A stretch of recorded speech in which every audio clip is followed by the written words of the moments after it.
నమస్కారం, welcome to I dream. నేను మీ విజిత. ప్రస్తుతం మనతో పాటు ఉన్నారు ప్రముఖ ఆధ్యాత్మికవేత్త, జ్యోతిష పండితులు డాక్టర్ గుండెపూడి శివసుధీర్ శర్మ గురుగారు. ఇప్పుడు గురుగారితో మాట్లాడి మన సందేహాలన్నింటినీ నివృత్తి చేసుకుందాం. నమస్కారం గురుగారు. శ్రీమాత్రే నమః, శ్రీ గురుభ్యో నమః. గురుగారు, రెగ్యులర్గా చూస్తూ ఉంటాం ఇంట్లోకి బల్లులు రావటం అనేది. ఒక్కొక్కసారి ఎక్కువగా వస్తుంటాయి, ఒక్కొక్కసారి అసలు ఒక్కటి కూడా కనిపించదు. పెద్దవాళ్ళు చెప్తుంటారు బల్లులు ఎక్కువగా ఇంట్లోకి రావడం అనేది దరిద్రము, మంచిది కాదు, ఇంట్లో ఒకరికి ఏదో ఒకటి అవుతుంది, రకరకాలుగా చెప్తుంటారు. అసలు నిజమేంటి గురుగారు? మన హిందూ ధర్మంలో ప్రతి జీవిని పూజించడమే మన ధర్మం కదా. మనం పాలిచ్చే ఆవును పూజిస్తాం. అలాగే కాటు వేస్తే చచ్చిపోయే సర్పాన్ని కూడా పూజిస్తాం. అవును, అవునా? అమితమైనటువంటి విష జీవి, అవును అవును, దాన్ని కూడా పూజిస్తాం. అలాంటి విషం ఎక్కువగా శరీరంలో ఉండేటువంటి జీవుల్లో బల్లి కూడా ఒకటి.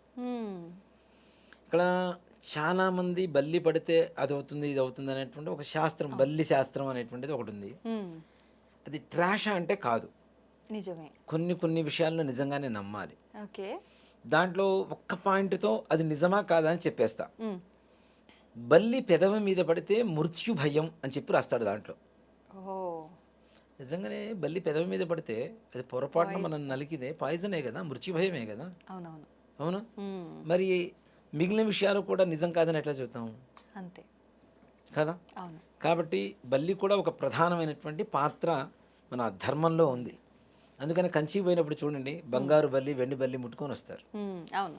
ఇప్పుడు చాలామంది ముఖ్యంగా బల్లి మీద పడితే ఏదో అయిపోతుంది అనేటువంటిది. శుభ అశుభాలు రెండూ ఉన్నాయి. శుభం ఉంది, అశుభము ఉంది. కొన్ని అంటే మన శరీరంలో ఉండేటువంటి అవయవాలలో కొన్ని అవయవాల మీద పడ్డప్పుడు అశుభం ఉంటుంది, కొన్ని అవయవాల మీద పడ్డప్పుడు శుభం కూడా కలుగుతుంది బల్లి వల్ల. అంటే సంపూర్ణమైనటువంటి చెడు కాదు, సంపూర్ణమైనటువంటి మంచి కాదు, ఉండేటువంటి మన శరీరంలో ఉండేటువంటి అవయవాన్ని బట్టి ఉంటుంది. అక్కడ చాలామంది బల్లి మీద పడిపోగానే ఏమైపోతుంది నాకు చాలామంది ఫోన్ చేస్తుంటారు, గురువుగారు బలి పడిపోయింది, అట్లా ఇట్లా అదేదో అయిపోతున్నామని. నిజంగా బల్లి అనేది మనకి ఒంటి మీద పడ్డప్పుడు ఏం చేయాలి అనేది ఒక పెద్ద సమస్య చాలామందికి. కంచి వెళ్ళొచ్చి బంగారు బల్లి, వెండి బల్లి ముట్టుకొని వచ్చిన వాళ్ళు ఉంటారు కదా. మనం బల్లి మన మీద పడ్డప్పుడు తలస్నానం చేసి దేవుడి దగ్గర దీపారాధన చేసుకొని ఇష్టదేవాన్ని ఆరాధన చేసుకొని ఎవరైతే కంచి వెళ్ళొచ్చి ఉంటారో వాళ్ళ దగ్గర ఉండేటువంటి బంగారాన్ని ముట్టుకున్నా, వాళ్ళ శరీరాన్ని టచ్ చేసినా ఆ దోషాలన్నీ కూడా పోతాయిట. Okay okay. ముఖ్యంగా లేదు, ఇప్పుడు నా మీద పడింది, నేను ముందుగా వెళ్ళి బంగారు బల్లిని తాకొచ్చాను, ఏ రకమైన దోషాలు లేవు. స్నానం చేసి దీపారాధన చేసుకోవడం, ఇష్టదైవాన్ని ఆరాధన చేసుకుని నమస్కారం చేసుకోవడం, ఇంతవరకే. దానివల్ల ప్రమాదాలు అంటే ఏమీ లేవు. అలాగే ఇంట్లో ఎక్కువగా బలులు ఉంటే ఏం జరుగుతుంది అనేటువంటిది ఇది. ఇక్కడ చూడండి, కొన్ని సినిమాల్లో నిజ జీవితాల్లో ఏవైతే జరుగుతుంటాయో అవే కొన్ని సినిమాల్లో చూపిస్తూ ఉంటారు. ఎక్కువగా, కొన్ని కాదు ఎక్కువగా, ఇంకొంచెం యాడ్ చేసి మరి ఇంకాస్త మసాలా యాడ్ చేసి మరీ చూపిస్తూ ఉంటారు. దీంట్లో బల్లి అరుస్తుంది అంటారు. బల్లి అరుపు, అవును, శబ్దం వినిపిస్తుంటుంది, గుర్ర మన సౌండ్ వస్తుంది, గట్టిగా వినపడుతుంటుంది. గట్టిగా గుర్ర పెడితే ఎలా ఉంటుంది అలాంటి సౌండ్ వస్తుంది. అలానే ఈ రెండు వేళ్ళు కనుక మనం చిటికి వేసినప్పుడు ఎట్లా సౌండ్ వస్తుంది, టప్ టప్ టప్ అని కొట్టుకుంటుంటాయి, అదొక సౌండ్ వస్తూ ఉంటుంది. ఇవి శుభానికి సంకేతం. ఎందుకు శుభానికి? అవి అరిచేటువంటి సమయం కూడా ఇష్టం వచ్చినటువంటి సమయంలో అరవవు. ఏదైతే మన గృహంలో మంచి కానీ చెడు కానీ జరగబోతుందో దానికి సంకేతం. ఇక్కడ చూడండి, కుక్కలకి ఉన్నటువంటి ఒక ఆలోచన విధానం, అంటే వాటి శక్తి, జ్ఞానశక్తి అనేది మనకు ఉండదు. మనం పడుకుంటాం, గట్టిగా నిద్రపోతే పక్కనున్న వాళ్ళు గట్టిగా అరిచినా కూడా వినపడదు ఒక్కోసారి. వాళ్ళు లేపినా లేవం. కానీ కుక్క చూడండి, ఆ సరౌండింగ్లో చిన్న సౌండ్ అయినా టప్పని లేచి కూర్చుంటాయి, అరుస్తుంటాయి. ఇక్కడ ఇంకోటి ఏంటంటే, ఒకటి అరిచిందంటే ఊరుకోదు. వీధిలో కుక్క అయితే ఒక కుక్క అరిచింది అంటే ఎక్కడో ఇంకో సెంటర్లో ఉంటుంది, 4 రోడ్ల కూడల్లో, అక్కడ ఉండేటువంటి అది కూడా రెస్పాండ్ అవుతుంటుంది. మొత్తం చుట్టూ రౌండప్ వేస్తూ ఉంటాయి. ఇవి అంటే వాటికి ఉండేటువంటి జ్ఞానం, అది వాటికి ఉండేటువంటి విశ్వాసం కూడా అంతే. కొద్దిగా అన్నం పెడితే, ఒక 4 రోజులు అన్నం పెడితే ఆటోమేటిక్గా 5వ రోజున మన కోసం ఎదురు చూస్తూ ఉంటాయి. అలాగే మనకి ఏదైనా ఆపద జరుగుతున్నప్పుడు కూడా కాపాడుతూ ఉంటాయి. మనం పెంచుకునే కుక్కలు కావచ్చు, వీధి కుక్కలు కావచ్చు, ఏవైనా. అవును ఇప్పుడు వీధి కుక్కలకి ఎక్కువగా ఫుడ్ పెట్టకండి అది ఇదని మాట్లాడుతున్నారు. అవును నిజంగానే ఒక జీవికి పెట్టడం ద్వారా తప్పేం లేదు. అందులో మనకు శునకం అంటే కాలభైరవుడు కదా, అవును అవును సాక్షాత్ కాశీని పరిపాలించేటువంటి ఒక క్షేత్రపాలకుడు కాలభైరవుడు. ఉమ్, అలాగే ఒక్కొక్క ప్రాణికి ఒక్కో రకమైనటువంటి ఇది ఉంటుంది. ఉమ్. మరి నిజంగా బల్లులు ఇంట్లో ఉండకూడదు అని అనుకుంటాం కదా, మరి కాటు వేస్తే చనిపోయేటువంటి పాము దగ్గరికి వెళ్ళి పాలు ఎట్లా పోసేస్తారు మరి? అవును అంటే సుబ్రహ్మణ్య స్వామి అన్నట్టుగా. మరి దీంట్లో కూడా ఒక జీవి అంటేనే ఉమ్, ఆత్మ, పరమాత్మ.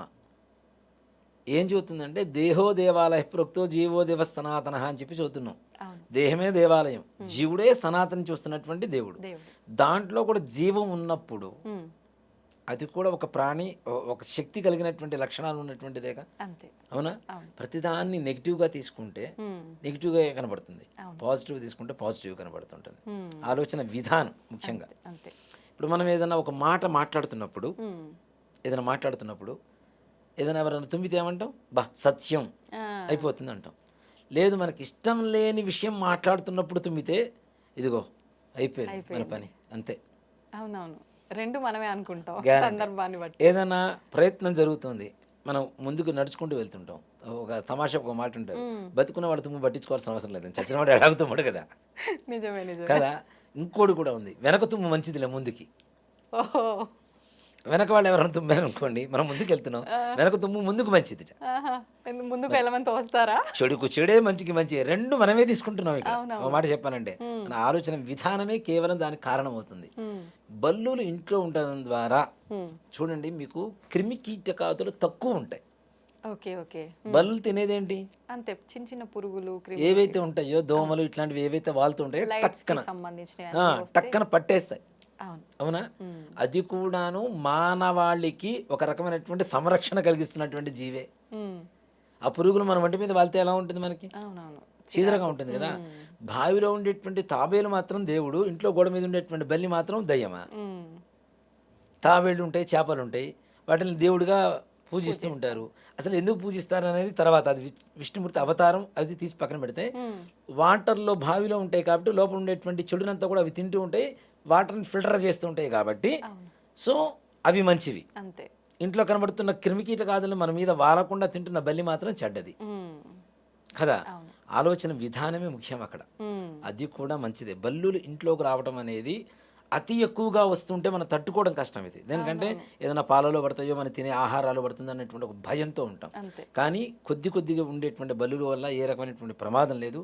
కానీ అదే ఇక్కడ చెబుతున్నా కదా, ప్రపంచంలో ఎవ్వరికీ భయపడినటువంటి ఆడవాళ్ళు బల్లులకు మాత్రం భయపడతారు చాలా ఎక్కువగా. భర్త అతి గంభీరంగా 6 అడుగులు ఉన్నటువంటి భర్త కూడా భయపడరు. అవును. చిన్న బొద్దింక లేదంటే చిన్న బల్లి పడిందంటే యుద్ధం చేసినటువంటి ఆడవాళ్ళని చూశాను నేను కూడా. బల్లి కనబడితే చాలు. నాకు తెలిసిన ఒక అమ్మాయి ఉంది, బల్లి ఆ రూములో, వాళ్ళ అమ్మగారు మొన్న వచ్చి వేరే దేశం వెళ్ళిపోయారు, ఆ అమ్మాయి ఒక్కతే ఉంది ఇంట్లో. బల్లి కనపడిందని ఇంట్లో ఉండేటువంటి అన్ని తలుపులకి కింద క్లాతులు పెట్టుకుంటూ వచ్చింది. నైట్ ఎప్పుడో ఇంటికి వెళ్తుంది, 8:30 ఆ టైంకి. ఆఫీస్ తొందరగా అయిపోతుంది. ఎందుకు వెళ్ళవు తొందరగా ఇంటికి వెళ్ళవు అంటే, మా ఇంట్లో బల్లులు ఉంటాయి. మరి ఎంతకాలం అని చెప్పి బయట ఉంటావు? వాటిని చూస్తే భయం, చీకటి పడితే అవి బయటికి వెళ్ళిపోతాయి, అప్పుడు వెళ్ళిపోతానండి. తలుపుల కింద, అన్నిటి కింద, డోర్ల కింద మొత్తం క్లాతులు పెట్టేస్తుంది. అవి కింద నుంచి ఏం రావు కదా. రావు, ఎక్కడ చిన్న సందు చాలు నాన్న. ఒక బల్లి గుడ్డు పెట్టిందంటే అది బల్లి అవ్వదా? మరి ఎక్కడ గుడ్డు పెట్టిందో నీకు ఎట్లా తెలుస్తుంది? ఇంటి మొత్తం మీద ఎన్ని షెల్ఫ్లు ఉంటాయి, ఎన్ని అటకలు ఉంటాయి, ఎన్ని విండోస్ ఉంటాయి, అవునా? అది తెలియవు. కాకపోతే ఏంటంటే ఒక రకమైనటువంటి దాన్ని చూస్తే ఒక జిగుప్స, అంటే ఒక అసహ్యం ఏదైతే ఉంటుందో దాని శరీర ఆకారం అలా ఉంటుంది కదా. కానీ మరి అలా అనుకుంటే కుక్కలను చూస్తే కూడా భయపడుతుంటారు కదా, మరి వాటికి మాత్రం కాశీకి వెళ్ళి వస్తే పూజ చేస్తారు మంచిగా.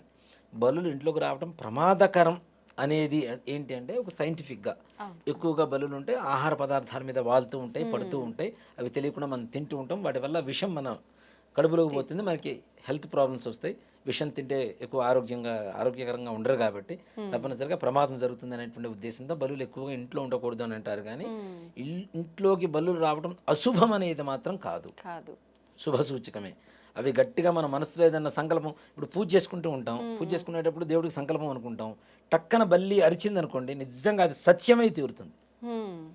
సాక్షాత్ ఒక ఋషీశ్వరుడు మనల్ని ఆశీర్వదించి నువ్వు అనుకున్న కోరిక తీరుగాక అని చెప్పి వరం ఇస్తే ఎంత వరమో, మనం సంకల్పం చేస్తున్న సమయంలో బల్లులు అరిస్తే అదే సంకల్ప బలం మనం చేసుకునేటువంటి మన మనసులో ఉన్నటువంటి సంకల్పానికి చేకూరుతుంది, తప్పనిసరిగా సంకల్ప సిద్ధి జరుగుతుంది. ఇంతమంది గురుగారు, చాలా మంది ఊర్లలో బల్లులు ఎక్కువగా వచ్చినప్పుడు వాటిని కొట్టడము, కింద పడగానే వాటిని వెంటనే చంపడము, బయటికి తోసేయడము, చీపు అలా చేస్తూ ఉంటారు. దానివల్ల ఏమైనా దోషం కలుగుతుంది? నిజంగా చెప్పాలంటే బయటికి నెట్టవచ్చు, అంతేగాని వాటిని చంపడం అనేది జీవహింస. ఇప్పుడు మేము మటన్ తింటున్నాం, చికెన్ తింటున్నాం అంటే అవి కూడా తినకూడదనే చెబుతాను నేను.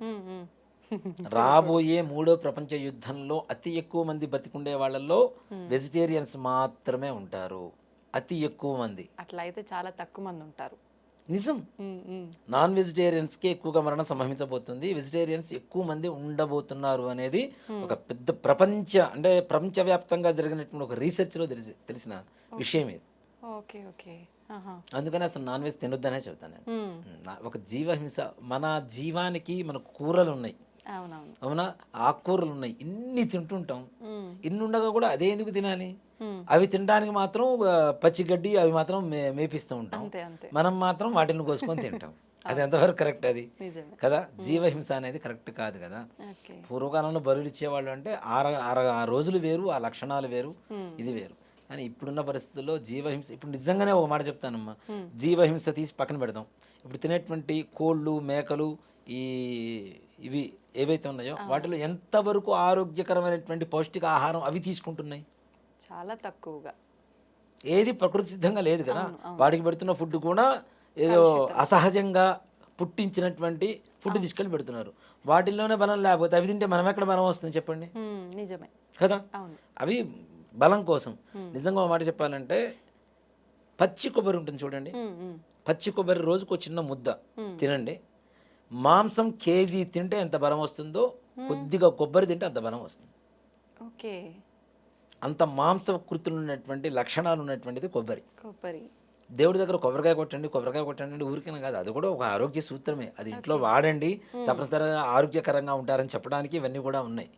కాబట్టి వాటన్నిటికంటే ఇవి బెటర్ కదా. అవునవును కదా. ఇప్పుడు మనల్ని ఎవరైనా కొడితే మనకి దెబ్బ తగులుతుంది, వాటిని చంపి తింటుంటే వాటికి ఎంత బాధేస్తుంటుంది, చంపడం కోసమే పెంచుతుంటే ఇంకెంత బాధేస్తుంటుంది. నిజం నిజం కదా. సో కాబట్టి అవి మూర్ఖంగా వాదిస్తుంటారు కూడా. ఇందాక మీరు చెప్పినట్టు తినొద్దని ఎవరు చెప్పారు? తినవచ్చు కాబట్టి వాటిని భగవంతుడు ఆ రకంగా సృష్టించాడు, వాటి కోసమే సృష్టించాడు. వాటిని బలులు ఇస్తారు, తినొచ్చు కాబట్టి వాటిని బలిస్తారు, కోసుకొని తింటారు. దేవుళ్ళ దగ్గర, గ్రామ దేవతల దగ్గర అట్లా వాటిని కట్ చేసుకొని తింటూ ఉంటారు. ఇలా మూర్ఖంగా కూడా వాదిస్తూ ఉంటారు. రాజు అంటే మొండివాడు రాజు కంటే బలవంతుడు, దాన్ని మనం ఏం చేయలేము. వాళ్ళు వాదిస్తున్నారు అంటే మనం ఏం చేయగలుగుతాం? అంటే బలులు ఇంట్లోకి రావడం అశుభమేం కాదు, అతి ఎక్కువగా వస్తే కొంచెం ప్రమాదకరంగా ఉంటుంది. కాబట్టి జాగ్రత్త పడటం అనేది సూచించదగినటువంటి విషయం. చాలా మంచి విషయాలు తెలియజేశారు గురుగారు. శ్రీమాత్రే నమః. శ్రీ గురుభ్యో నమః.